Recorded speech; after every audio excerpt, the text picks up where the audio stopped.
Hello everyone, আজকে নিয়ে চলে আসলাম বাসন্তী পূজা ব্লগ। আর এটা কোনো সাধারণ বাসন্তী পূজা নয়, নাগ মহাশয়ের বাড়ির লাল প্রতিমার বাসন্তী পূজা। তাহলে চলো দেরি না করে আজকের এই ব্লগটা শুরু করা যাক। সেদিন ছিল বাসন্তী পূজার নবমী অর্থাৎ দুর্গা নবমী। তাছাড়া তার পাশাপাশি ছিল রাম নবমীও। তার আগের দিন অর্থাৎ অষ্টমীর দিন আমার মা বাবা কলকাতা থেকে আসেন অ্যান্ড কলকাতা থেকে আমার জন্য এই জামাটা নিয়ে আসে। আমি ভেবেছিলাম এই জামাটা আজকে পরবো না, রথযাত্রায় পরবো, কিন্তু আমার মা বাবা বলল আজকে হচ্ছে রাম নবমী আর দুর্গা নবমী দুইটা একসাথে, সেজন্য আমিও ভাবলাম যে আজকেই পরা যাক, কারণ আজকের দিনটাও অনেক স্পেশাল। তারপর আমরা রেডি হয়ে রওনা দিয়ে দিই নাগবাড়ি যাওয়ার জন্য। আর সেদিন কিন্তু আমার মা এবং আমার কাকাতো বোনরাও নতুন জামা পরেছিল।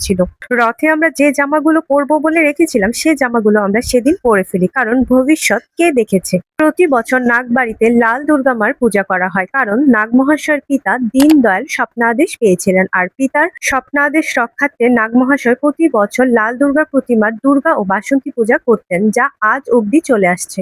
আর এটা হচ্ছে নাগ মহাশয় ও তার সহধর্মিণী শরৎকামিনী দেবীর শয়নকক্ষ। ইনি হচ্ছেন নাগ মহাশয়ের সহধর্মিণী শরৎকামিনী দেবী।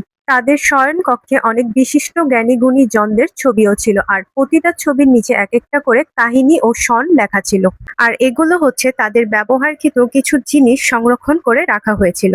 তাদের শয়নকক্ষের ভেতরেই ছিল ঠাকুরঘর। রামকৃষ্ণ পরমহংসদেব ছিলেন নাগ মহাশয়ের গুরু। কলকাতার সেই দক্ষিণেশ্বর মন্দির হতে রামকৃষ্ণ ঠাকুর বেশ কয়েকবার নাগ মহাশয়ের বাড়িতে এসেছিলেন, কারণ নাগ মহাশয় ছিলেন রামকৃষ্ণ ঠাকুরের গৃহ শিষ্য।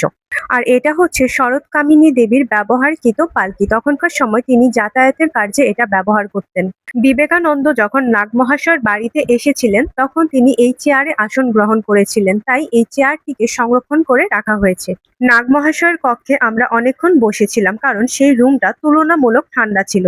তারপর আমরা নিচে চলে যাই প্রসাদ খাওয়ার জন্য। আর প্রসাদে ছিল খিচুড়ি আর লাবড়ার তরকারি। প্রসাদ খাওয়া শেষে আমরা উপরে চলে আসলাম। আর উপরে এসে আমরা আগে ঠিক করছিলাম কোথায় ছবি আর ভিডিও তুলবো। নাগবাড়ির যেখানেই ছবি তুলি না কেন সব জায়গাতেই সুন্দর আসে, কারণ নাগবাড়ি হচ্ছে 360 ডিগ্রি সুন্দর। তখন বিকেল হয়ে যাচ্ছিল, সেজন্য আমরা একটু দেখছিলাম যে কোথায় সানলাইটটা ভালো আসে। যেখানে সানলাইট ভালো আসবে সেখানে আমরা ফটো আর ভিডিও করব। ভিডিওতে দেখে মনে হচ্ছে যে আমরা পারফেক্টলি কত সুন্দর করে ভিডিও করছি, আর আমরা ছাড়া এখানে আর কেউই নেই। কিন্তু বিহাইন্ড দ্য ক্যামেরা অনেক ভক্ত ছিল যারা বারবার ক্যামেরার সামনে চলে আসছিল।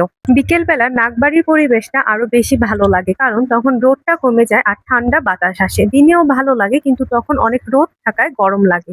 ঠান্ডা বাতাস পেয়ে সৌরভ আপন মনে গান গাচ্ছিল। তারপর সবাই একটু ভিডিও করে নিচ্ছিলাম। ওই দিন আমাদের সাথে আমাদের কাকিরাও গিয়েছিল। এক কাকি এখানে ছিল আর আরেক কাকি নিচে ছিল। আসার সময় চোখে পড়লো শরৎকামিনী দেবীর মালাটা পড়ে গেছিল, সেজন্য রাজলক্ষ্মী এটা পরিয়ে দিচ্ছিল। তার সাথে সাহায্য করছিল আমার মা।